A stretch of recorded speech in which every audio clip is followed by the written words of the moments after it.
across America right now. My Democrat colleagues disagree, want to approve trillions in additional spending. Dr. Falkender, is the Federal Reserve wrong?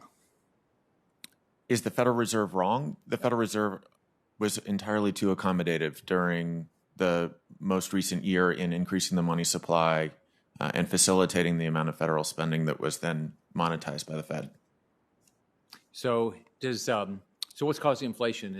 Is spending, or is it Federal Reserve actions, or both? What is it? It's a combination of both. So we have excessive demand coming from excessive fiscal stimulus.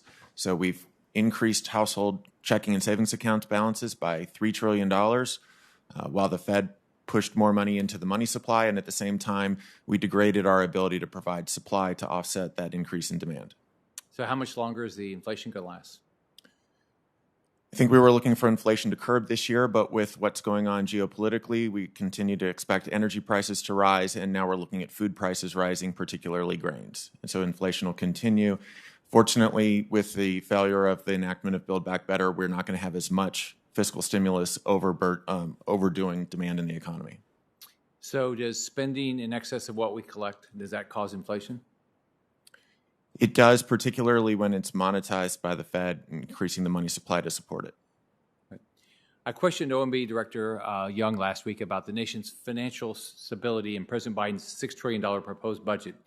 They'll take the U.S. debt to $45 trillion in 10 years. She couldn't tell me if that debt was too much or what number would be enough. I know that the chairman believes that we can absorb more debt. I don't think on this. Nobody would do that in their personal life. Have all this excessive debt. So can each of witnesses, can you tell me, is $45 trillion worth of debt too much for the United States to carry? Or what number do y'all think is the right number? Mr. Falkender. Historically, when debt to GDP ratios get above 100%, that's when you start being concerned. The U.S. fiscal capacity is probably slightly larger than that because we're the world's reserve currency, but I don't want to test how much we can get to. I think we need to pull back. So can we service $45 trillion? Given the expected increase in interest rates, it's going to become an excessive burden for the federal budget. It's going to become unsustainable that could put us into a debt spiral. So does that mean we wouldn't be able to pay the interest expense, or what would happen? We would have to print additional money to pay the interest expense, which is just going to increase interest rates even further and increase inflation. So on?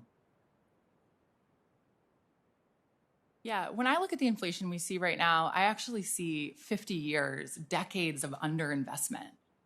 We have let American manufacturing hollow out. We've let our supply chain hollow out. And we're really paying the price for that right now.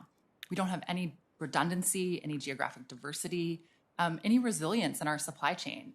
So, but the $45 trillion, paying the price for that. Yeah. So with but you think we can sustain $45 trillion worth of debt?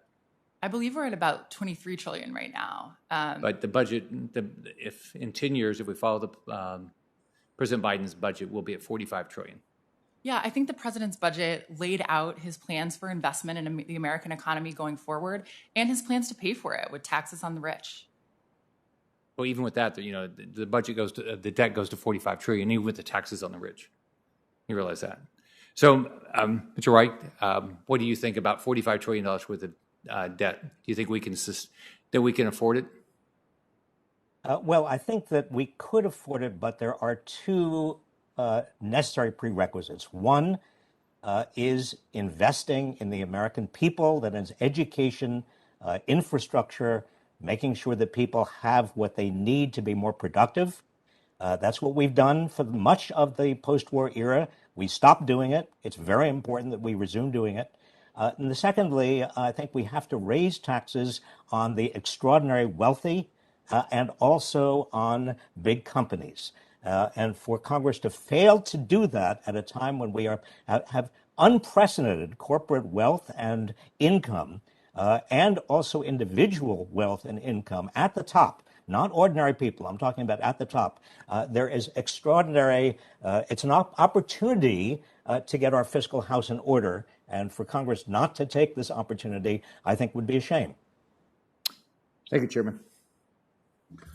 Thank you. Senator Van Hollen.